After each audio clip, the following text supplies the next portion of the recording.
Class 10 second language Bengali. আমি আজ যে বিষয়টি নিয়ে আলোচনা করব বাংলা ব্যাকরণের অত্যন্ত গুরুত্বপূর্ণ একটি বিষয়। বিষয়টি হলো একই শব্দের বিভিন্ন অর্থে ব্যবহার। আমরা একই শব্দকে আমরা অনেক সময় বিভিন্ন অর্থে ব্যবহার করে থাকি। এখানে যেটা বলছে, যে কোনো ভাষায় অভিধান খুললেই দেখা যায় এক একটি শব্দের অর্থ বিভিন্ন। অর্থাৎ আমরা যদি বাংলা অভিধান খুলে দেখি তাহলে আমরা দেখব একটি শব্দ বিভিন্ন অর্থে ব্যবহার হচ্ছে। ভাষায় উন্নত মানের দখল অর্জন করতে হলে সেই শব্দগুলো এবং তাদের বিভিন্ন অর্থগুলো জানতে হয়। অর্থাৎ আমরা এক এক রকমভাবে এক এক শব্দকে ব্যবহার করতে পারি। আমরা যে ভাষাটি যত ভালোভাবে জানব সেই ভাষার আমরা তত ভালো প্রয়োগ করতে পারব। বাংলা আমাদের মাতৃভাষা, অর্থাৎ বাংলা আমাদের মাতৃভাষা, বাংলাকে আমরা যত ভালোভাবে প্রয়োগ করতে পারবো তত কিন্তু ছাত্রছাত্রীরা খুব ভালোভাবে এবং সহজভাবে বুঝতে পারবে। বাক্যে তাদের প্রয়োগগুলো লক্ষ্য করলেই এ সম্পর্কে চেতনা এসে যায়।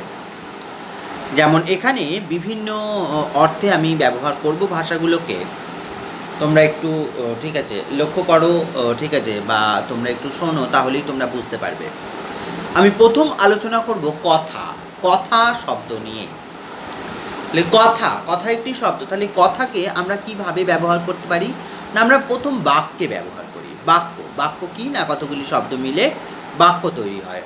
তাহলে বাক্য আমি বলছি কথাগুলি মিষ্টি করো। কি বললাম না, এটি একটি বাক্য, কথাগুলি মিষ্টি করো। আবার আমরা বলছি মহাভারতের কথা অমৃত সমান। কি বললাম না, মহাভারতের কথা অমৃত সমান। এখানে কি না, এখানে হলো আখ্যান। আখ্যান বোঝানো হয়েছে। আবার আমরা পরের বাক্যে চলে যাচ্ছি, ও কথা পরে হবে। তাহলে ও কথা পরে হবে বলতে তোমার এখানে নির্দিষ্ট কোনো বিষয় সম্পর্কে বোঝানো হয়েছে, কোনো একটা বিষয়ের উল্লেখ করা হয়েছে, ও কথা পরে হবে।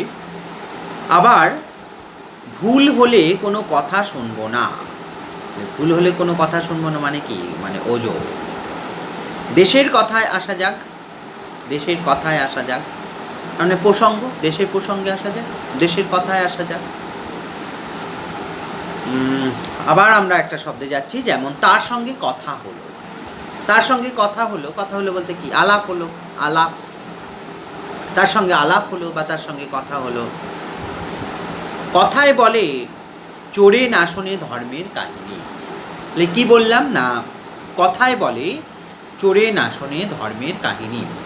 তাহলে এখানে যেটা বলতে চেয়েছে, এখানে বলতে চেয়েছে কি না, প্রবাদ। প্রবাদ প্রবাদ আছে, কথায় বলে চোরে না শোনে ধর্মের কাহিনী। একটা কথা রাখবে।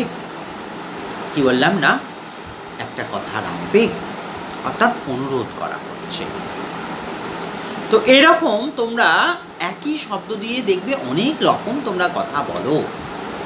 তো এইভাবেই শব্দকে বিভিন্নভাবে যে ব্যবহার করা যায় সেটাই বলছে একই শব্দের বিভিন্ন অর্থে ব্যবহার। যদি আমরা কড়া, কড়া শব্দটিতে আসি, কড়া, কড়া, তো যেটা বলছে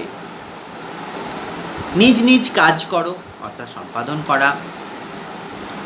তুমি কি করে খাও, কি বলছে এখানে, কি বলতে চাইছে, তুমি কি করে খাও, জীবিকা, জীবিকা সম্পর্কে বলা হচ্ছে, বা পেশা। তুমি কি করে খাও, জীবিকা বা পেশা, যেটা আমরা বলছি। জোর করে চাঁদা তুলবে না, অর্থাৎ জোর করে চাঁদা তুলবে না, এখানে খাটানো। কি তরকারি করলে আজ, রাধা বা রান্না। পাখা করো মানে কি, হাওয়া করো বা সঞ্চালন করো। স্কুল করছো তো, যাতায়াত। যেমন বলছি বাক্যটি ইংরেজিতে অনুবাদ করো, বাক্যটি ইংরেজিতে করো বা ইংরেজিতে অনুবাদ করো, যাই বলি না কেন, অনুবাদ। তো এইরকম বাড়ি করেছো, বাড়ি করছো, নির্মাণ। তো এইরকম আমরা এক একটা শব্দ দিয়ে আমরা এক একটা বাক্য কিন্তু বলতে পারি। কান, কান শব্দটি দিয়ে কি কি বলা যায়? কান ধরে দাঁড়াও, কান ধরে দাঁড়াও। কান বলতে কি? এখানে নিশ্চয়ই শোভনন্দিওর কথা বলা হয়েছে, যেটা দিয়ে আমরা শুনি। কান অর্থাৎ কর্ণ। কান ধরে দাঁড়াও।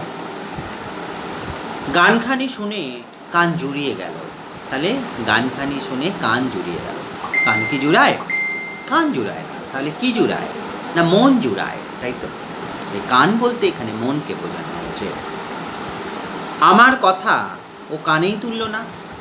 আমার কথা ও কানেই তুলল না বলতে এখানে বোঝানো হয়েছে তোমার গ্রাহ্য না করা, অর্থাৎ কোনো গ্রাহ্যই করল না।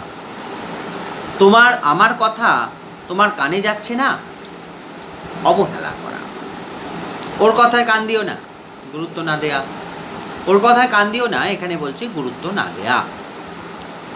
কি বলছে কান পেতে শোনো, মনোযোগ দেওয়া। তো এরকম এক একটা, আমি বারবার বলছি, এক একটা শব্দ অনেকভাবেই কিন্তু বলা যায়। এটা কিন্তু তোমাদের আসে। যেমন কাঁচা, কাঁচা শব্দটা, যেমন কাঁচা ফল খেও না। কাঁচা ফল খেও না এখানে বলতে, কাঁচা বলতে অপক্ব, মানে যেটা পাকেনি। এই কাঁচা হাতের কাজ, কাঁচা হাতের কাজ বলতে এখানে বোঝানো হয়েছে অদক্ষ, দক্ষতা নেই এখন। তাহলে আমি বাংলার শিক্ষক, ঠিক আছে, তো সেখানে আমি বলতেই পারি আমি অঙ্কে কাঁচা। তাহলে আমি অঙ্কে কাঁচা, তার মানে কি? অঙ্কে দুর্বল। আমি অঙ্কে কাঁচা বলতে যেটা বোঝানো হচ্ছে এখানে, আমি অঙ্কে দুর্বল। আবার আমি যদি বলি আমি বাংলায় পাকা, তাহলে আমি বাংলা বিষয়ে সবল, সেটাই বোঝানো হচ্ছে। বিশুদ্ধ, যেমন এখানে বলা হচ্ছে, দেখো বিশুদ্ধ, যে ও যে কাঁচা সোনার রঙের মতো তার গায়ের রং, মানে বিশুদ্ধ। তো কাঁচা চুলে কলপের দরকার নেই। কাঁচা চুল বলতে কালো, কালো চুল, এটা বোঝানো হয়েছে। কাঁচা চুলে কলপের দরকার নেই। তো এ তার কাঁচা বয়সের লেখা। এ তার কাঁচা বয়সের লেখা বলতে অপরিণত বয়সের লেখা, এটাই বোঝানো হচ্ছে। তো এরকম তোমরা নিজেদের মতো করেও কিন্তু তোমরা লিখতে পারো। সবসময় যে তোমাদের পড়তে হবে এমনটাও নয়। তোমরা প্রচুর ভাষা ব্যবহার করো এবং সেই ভাষাগুলোই কিন্তু তোমরা খাতায় লিখতে পারো। একটু বুদ্ধি খাটিয়ে যদি লেখো তাহলে আমার মনে হয় না যে খুব একটা অসুবিধা হবে। যেমন গলা, গলা কি বলতে? গলা, লোকটার গলা লম্বা। লোকটার গলা লম্বা বলতে কি? গলা বলতে এখানে কণ্ঠ।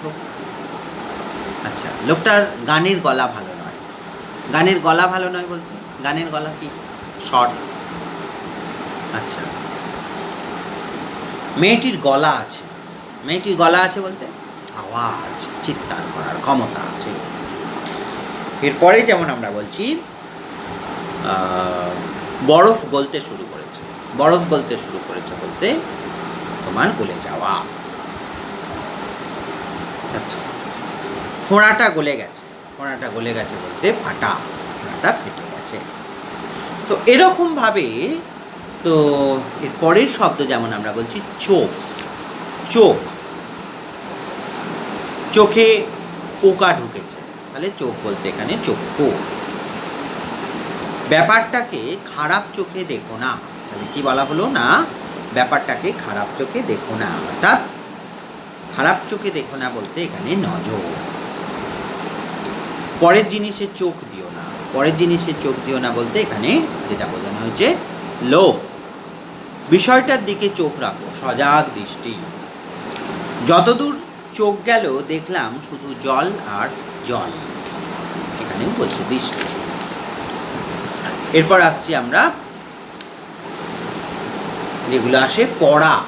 পড়া দিয়ে যদি বলি, যেমন বৃষ্টি পড়ছে। বৃষ্টি পড়ছে বলতে কি? বৃষ্টি পড়ছে মানে পতিত হচ্ছে, পড়ছে। বই নিয়ে পড়তে বসো। বই নিয়ে পড়তে বসো অর্থাৎ অধ্যয়ন করা। পড়ার বই কিনবো না। পড়ার বই কিনবো না, মানে পঠিত, যেটা পড়া হয়ে গেছে। মন্ত্র পড়ো, আবৃত্তি করা। তো মেয়েটি বড় ঘরে পড়েছে, মেয়েটি বড় ঘরে পড়েছে মানে বিবাহিত হওয়া। তো এই ছিল আমাদের আজকের ক্লাস। তোমরা খুব ভালো করে একটু দেখে নিও যে একই শব্দের বিভিন্ন অর্থে ব্যবহার। আজকের ক্লাস এই পর্যন্ত।